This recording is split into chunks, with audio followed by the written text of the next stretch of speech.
This is CC. Welcome to the Orbit. It is Tuesday, December 5th. We've got futures down again today, slightly lower. Not as big of an opening or pre-market move as yesterday. We're looking at the SPY right now down about 0.35%. If you look at the 0DTE expected move on that chart, it is 0.5%. Stocks came back, pulled back a little bit, found some buyers, but then after the close, almost immediately, there was clearly some sellers after hours. That has carried over to this morning.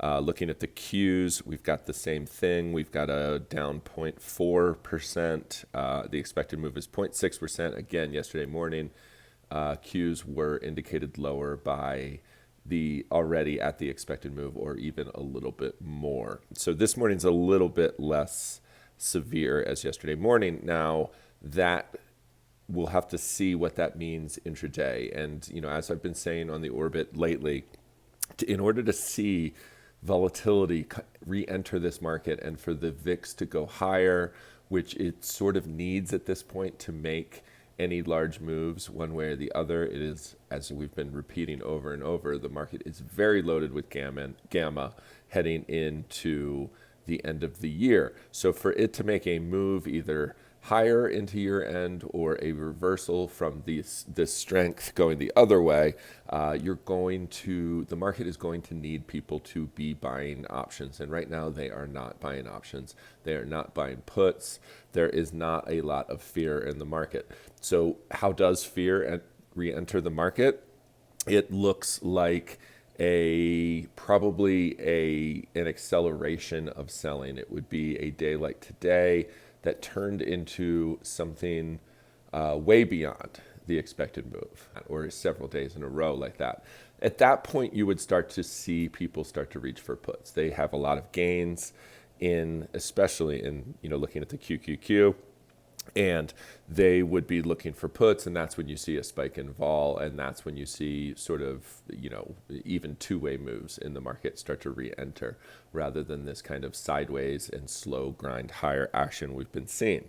Speaking of moves higher, let's look quickly at IWM because that has been one of the most impressive aspects of the market over the last week and a half. If you look at that chart, look at that breakout and that spike higher. We're looking at an expected move of 1.3%, but that is tomorrow. IWM options trade every other day. They don't have 0 DTE. They have 2 DTE basically, or 1 DTE. And so IWM is something to look for. So it is actually down pre-market about in line with Qs and SPY. That has been a rotation out of some of the mega cap names into some of the small cap names, obviously. Now, what that is also a sign to be watching for is if the rally is broadening out, if stocks get bought today or tomorrow and they start going back higher, and then you start to see a day where like the Qs are up 1% and IWM is up 3%. That is a sign of a frothy market that has a lot of room to the upside and some potential FOMO kind of silly buying, right? And that is another way that volatility re-enters the market, is it could be to the upside with some sort of crazy moves to the upside. Not judging those moves, it's just saying those are the signs to be looking for. And it's been a while since we've had that kind of action. There have been a few signs of it in the last couple of weeks with the way some of these stocks have been reacting to earnings to the upside. And then there's some signs recently with IWM.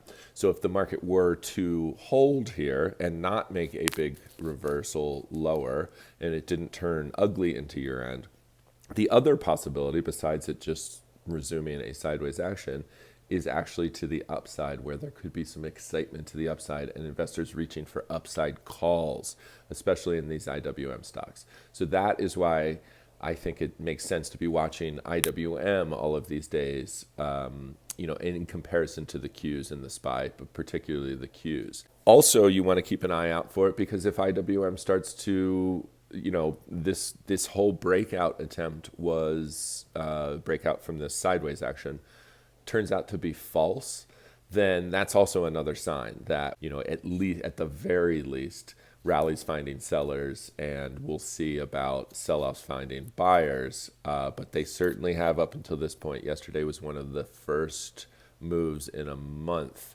where the S&P was really down more than 0.5%. So anyway, these are the things that are interesting to be looking at right now.